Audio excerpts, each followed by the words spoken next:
Welcome back to the Handyman Business YouTube channel. I'm going to start something a little bit different. Maybe it's not real different. It's got a different name. It's called Ask the Handyman. I get a lot of questions. Some long, some short. I'm going to start this first episode out with kind of a short one. The next one was submitted through Patreon, which is much longer. I'm going to need everybody to help on that one. I'm also going to need your help on this one. So the question goes, Handyman, I've had contractors come to my house, look at my project, and I never hear from them again. Why don't contractors call me back? The reason this is a relevant question to share with everybody out there, this is not an isolated incident. This is very, very common in this industry. It's not that difficult of an answer. Basically, is they don't have time. There is only so much work they can do. There is work that makes more money than others. Now, in this current state of economy, for the middle class and see, I'm not even sure what middle class and upper middle class is, where that separation is. But I think it's mostly the upper middle class that is really, really thriving and have a lot of excess money to do home renovations. All those DIY shows, all those fix and flips and renovate this and that, all those shows, they can now do themselves. They finally have enough money to hire people to do it. We are swamped. It is crazy. Been getting so many calls a day. I've averaged about a dozen calls a day, and I can't handle it. And I am not going to hire someone to answer phones and like a secretary or anything like that. So I put a voicemail message saying, please contact me via text message or email. Voicemails will not be listened to.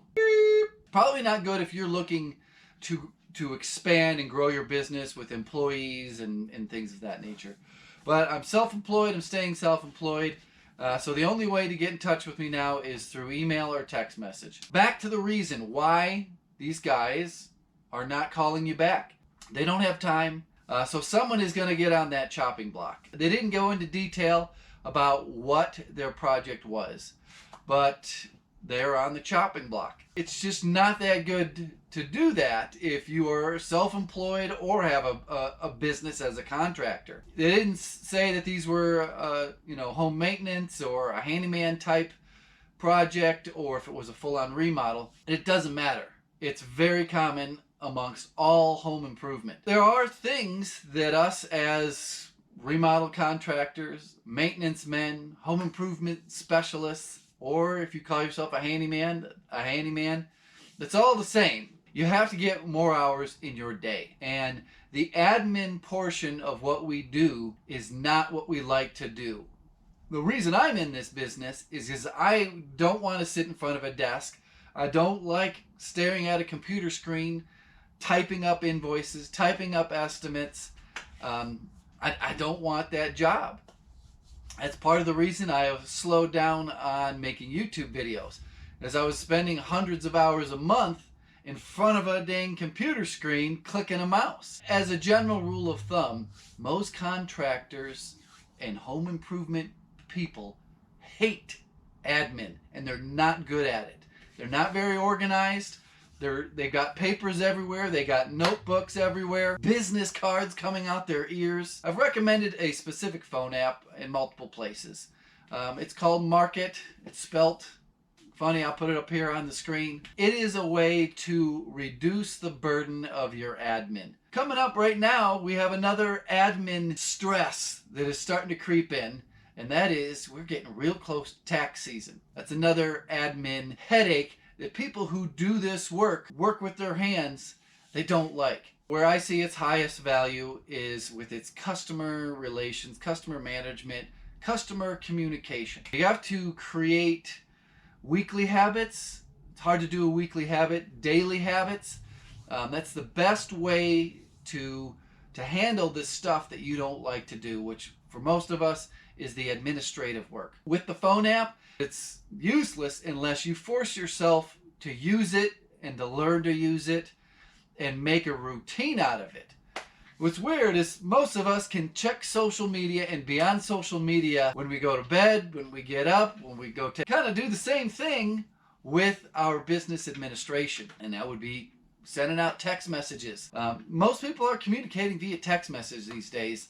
A lot of the younger crowd, that, millennial to younger Generation X people, they don't like talking on the phone. They don't have the time to talk on the phone. You send them a text message, they can get back to you in a few seconds when they have the time. Kind of like how I don't take phone calls anymore. I'd be interested to hear some of your feedback. Do you agree with me that yes, admin is a pain in the butt, especially when you've reached your maximum output as far as your labor? I don't want this to creep into a conversation about why you should expand, why you should grow your business. We can have those conversations for a different video, but let's just talk about on being efficient with the administrative part of the business and customer retention, which is customer communication. What have you experienced? My content largely focuses on being self-employed. I'd be interested to hear feedback from people who are also 100% self-employed. A lot of people have their wives do this sort of stuff.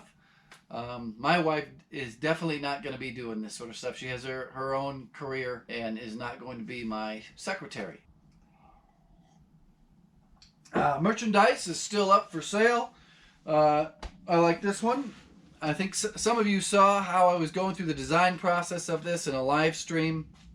This here, that's actually me. I figured out how to take a picture of myself and turn it into some sort of file. What is it? SFV file or something like that. And get it embroidered on a hat. So this is kind of a painter's style hat. It's not, a high brim or a big, flat bill type deal. It's what kind of a hat normal people would wear.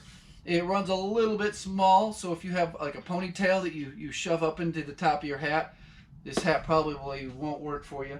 Comes in a few colors. I think there's white and gray. I probably should have got white for me because I've been painting so much lately. But we got mugs. I have a new mug. Well, it's not new to the website, but it has never been seen on camera before. I'm going to do an unboxing of that mug, probably as a bonus footage in one of the future videos on the main YouTube channel. Now, what's interesting to note is that there are a lot of people who follow this YouTube channel who have no idea about the main YouTube channel. That's where you get to see all the work, the labor that I do, the painting, the ditch digging, the tile work, you name it, it's on that channel. That'll be linked below. A link to the store will be linked below as well. And I will stick a link to the phone app, Market. I'll put a link to the Android and the iStore. The iStore down below. I think that's going to do it for this video. Please click that bell, the subscribe, the bell, the like button, and don't forget to leave a comment. We'll call this the last people standing. I know a lot of people click off by the end. The kitchen videos, they're going to start coming back out. I'm not sure when I have too much video footage right now. So like the hard drives in my laptop are full, all my SD cards are full, and it's just a big pain in the butt where you gotta move so much around. But we will definitely get back to that video footage and get it edited and uploaded for everybody to see how the massive kitchen remodel turned out, huh? Alright, that's enough blabbering for one day. Gotta take it easy, getting back into this talking in the workshop to myself. Goodbye.